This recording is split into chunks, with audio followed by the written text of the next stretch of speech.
नमस्कार मित्रांनो, आजच्या व्हिडिओमध्ये तुमच्या सर्वांचं स्वागत आहे. तर मुंबई म्हाडा लॉटरी ही जाहीर झालेली आहे 30 मार्च रोजी आणि त्याचे बरेच व्हिडिओज मी बनवलेले आहेत. 2 व्हिडिओज बनवलेले आहेत. त्याचे लिंक मी आय बटनमध्ये दिलेले आहे. ते व्हिडिओज जाऊन चेक करा. तर आजच्या व्हिडिओमध्ये आपण फक्त एम-आय-जी आणि एच-आय-जी कॅटेगरीसाठी ची माहिती सगळी कव्हर करणार आहोत. घरांची किंमत काय असणार आहे, किती फ्लॅट्स आहेत, कुठले लोकेशन्स आहेत, त्याच्यानंतर त्याचं पोझिशन कधी आहे ॲज पर रेरा. तर ही सगळी माहिती आपण आजच्या व्हिडिओमध्ये घेणार आहोत फक्त एम-आय-जी आणि एच-आय-जी कॅटेगरीसाठी. ठीक आहे. तर मग चला मग व्हिडिओला सुरुवात करूया. तर घरांची जी किंमत आहे, घरांची किंमत एम-आय-जी कॅटेगरीसाठी जी आहे ती आहे 58 लॅक्सपासून ते 3 करोडपर्यंत आणि एच-आय-जी कॅटेगरीसाठी आहे 88 लॅक्सपासून ते जवळजवळ 7 करोडपर्यंत. ठीक आहे. तर काल मी पूर्ण माहिती पुस्तिका हे केलं. त्याच्यामध्ये म्हाडाच्या घराचे फ्लॅट्सचे प्राइसेस ऐकून मला सुद्धा खूप मोठा धक्का बसलेला आहे. म्हणजे आपल्या मुंबईमध्ये एवढे प्राइसेस आता वाढलेले आहेत की 7 करोडपर्यंत आता म्हाडाच्या लॉटरीमध्ये घरं लॉटरीमध्ये समावेश केलेला आहे. ठीक आहे. तर ही होती घरांची किंमत. थोडंसं कॅटेगरी वाईज आपण जाणून घेऊया की किती फ्लॅट्स आहेत आणि काय यावेळी म्हाडाने प्राईस ठेवलेली आहे. इथे EWS टोटल 2,640 फ्लॅट्स या लॉटरीमध्ये म्हाडाने हे केलेले आहेत. त्याच्यामध्ये EWS कॅटेगरीसाठी जवळजवळ 150 फ्लॅट्स आहेत आणि त्याची प्राईस आहे 26 लाख ते 50 लाख. तर एक डिसेंट प्राईस त्यांनी ठेवलेली आहे EWSसाठी. त्याच्यानंतर दुसरी कॅटेगरी आहे LIG कॅटेगरी म्हणजे अल्प कॅटेगरी. त्याच्यासाठी जवळजवळ 850 फ्लॅट्स म्हाडाने या लॉटरीमध्ये दिलेले आहेत. त्याची प्राईस ठेवलेली आहे 37 लॅक्स टू 2 करोड.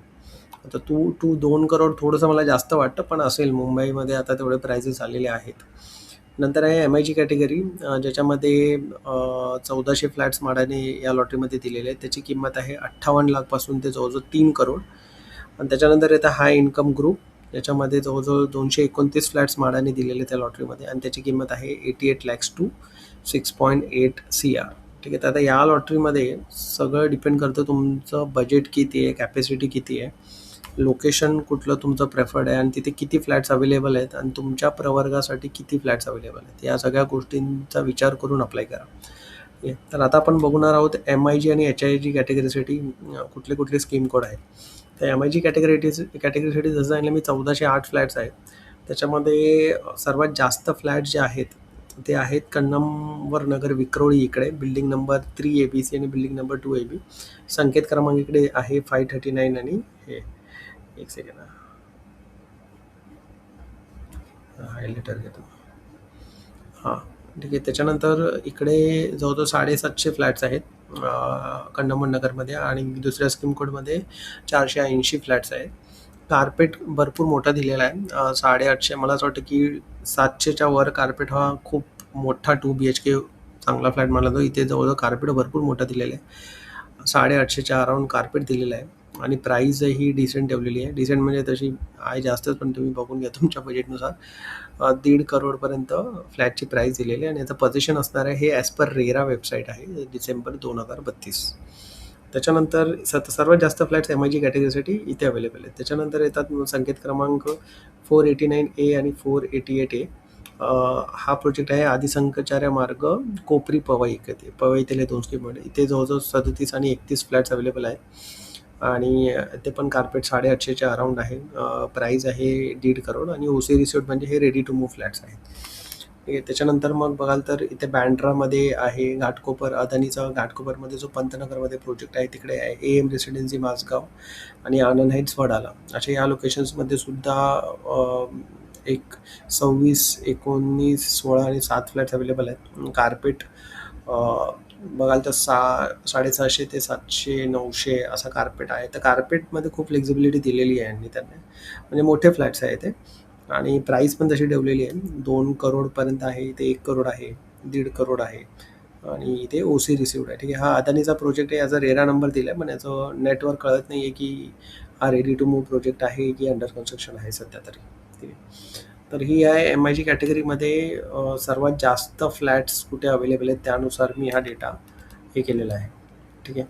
तर पुन्हा एम-आय-जी कॅटेगरीमध्ये बघाल तर वडाळामध्ये, कंडमन नगर, माहीम, पवई लोअर परेल, चेंबूर आणि आगरीपाडा या लोकेशनचा सुद्धा समावेश केलेला आहे आणि प्रत्येकी बघाल तर 5, 4, 3 असे फ्लॅट्स आहेत. तर तुम्हाला तुमचा प्रवर्ग बघायचा आहे, म्हणजे कास्टच्या हिशोबाने कुठल्यासाठी तुम्ही एलिजिबल आहात आणि त्यानुसार अप्लाय करायचं आहे. इकडे सुद्धा बघाल तर तुम्ही कार्पेट 600, 800, 600, 700 आणि 800 असं दिलेलं आहे. प्राईससुद्धा 1.5 करोड ते 2 करोडच्या मध्ये आहे. 2-3 करोडपर्यंत पण इथे बघायला मिळतं आणि काही ठिकाणी बरेच प्रोजेक्ट्स आहेत ज्याची आपल्याला as per RERA OC receive झालेली आहे, म्हणजे त्याचं भोगवाटा प्रमाणपत्रही मिळालेलं आहे. त्याच्यानंतर अजून एम-आय-जी कॅटेगरीमध्ये हे सगळे लोकेशनसुद्धा आहेत. माझगाव, लोकमान्य टिळक, दादर, वडाळा, कंदमन नगर.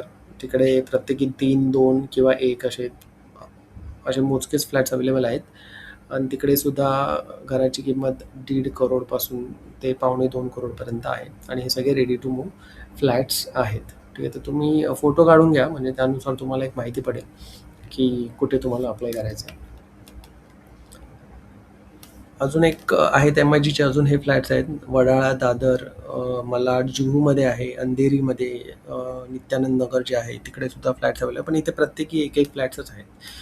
तर इकडे तुमच्या प्रवर्गानुसार तुम्ही अप्लाय करा. इथे कार्पेटसुद्धा त्यांनी दिलेलं आहे 600, 700, 800 आणि प्राईससुद्धा त्यांनी दिलेली आहे 1.5-2 करोडपर्यंतची प्राईस आहे इकडे. ठीक आहे. आता सर्वात जास्त एम-आय-जी कॅटेगरीसाठी जे लोएस्ट प्राईस जी आहे ती 58 लाख आहे. 58 लॅक्सचा जो हा आहे संकेत क्रमांक, गायकवाड नगर मालाडमधला हा प्रोजेक्ट आहे. इथे एकच फ्लॅट अवेलेबल आहे रेडी टू मूव्ह. त्याची प्राईस आहे 58 लॅक्स. आणि सर्वात जास्त महागडं घर जे एम-आय-जी कॅटेगरीसाठी आहे ते आहे हे वालं, माहीमचं आहे. 2 3 करोडच्या आसपास याची किंमत आहे. ठीक आहे, तर ही सगळी माहिती होती एम-आय-जी कॅटेगरीसाठी. आता आपण वळूया एच-आय-जी कॅटेगरीसाठी. ठीक आहे, तर एच-आय-जी कॅटेगरीसाठी जवळजवळ 229 फ्लॅट्स म्हाडाने या लॉटरीमध्ये दिलेले आहेत आणि प्राइजेस जर तुम्ही बघाल तर जवळजवळ 7 करोडपर्यंत घराची किंमतसुद्धा इथे पाहायला मिळते आपल्याला.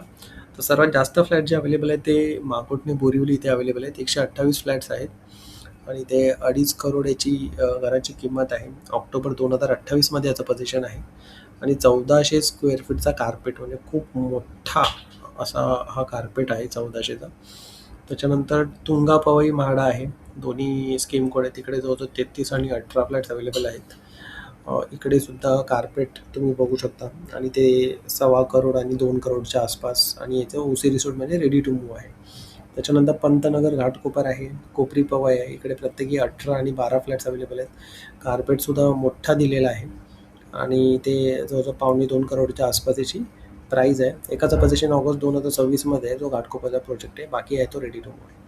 त्याच्यानंतर मग फ्लॅटची संख्या कमी होत जाते. मुलुंडमध्ये 3 फ्लॅट्स आहेत, लोअर परेलमध्ये 3, म्हाडा तुंगा पवईमध्ये 2 फ्लॅट्स आहेत.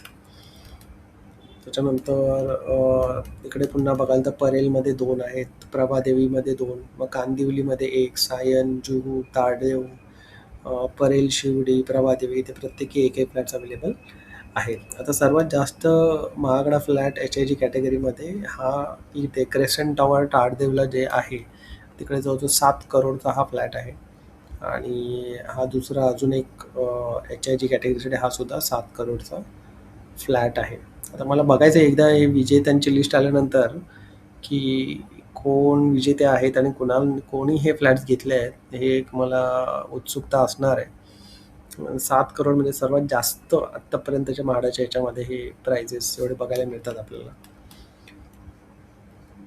तर ही सगळी होती एम-आय-जी आणि एच-आय-जी कॅटेगरीसाठीचा हा व्हिडिओ. तसंच मी ई-डब्ल्यू-एस आणि एल-आय-जीसाठी सुद्धा एक वेगळा व्हिडिओ बनवणार आहे. तर तुम्ही जर चॅनलवरती नवीन असाल तर प्लीज लाईक, शेअर आणि सबस्क्राईब करून ठेवा. त्याच्यामध्ये सुद्धा मी असं थोडंसं एक ॲनालिसिस प्रेझेंट करेल, त्यातून तुम्हाला थोडीशी कल्पना येईल की कुठल्या ठिकाणी अप्लाय केलं पाहिजे. ठीक आहे. थोडंसं इन्कम क्रायटेरिया बघून घेऊ आपण. ई-डब्ल्यू-एससाठी 6 लाखपर्यंतचं वार्षिक उत्पन्न पाहिजे, एल-आय-जीसाठी 9 लाख, एम-आय-जीसाठी 12 लाख आणि एच-आय-जीसाठी काही इन्कम लिमिट नाही आहे.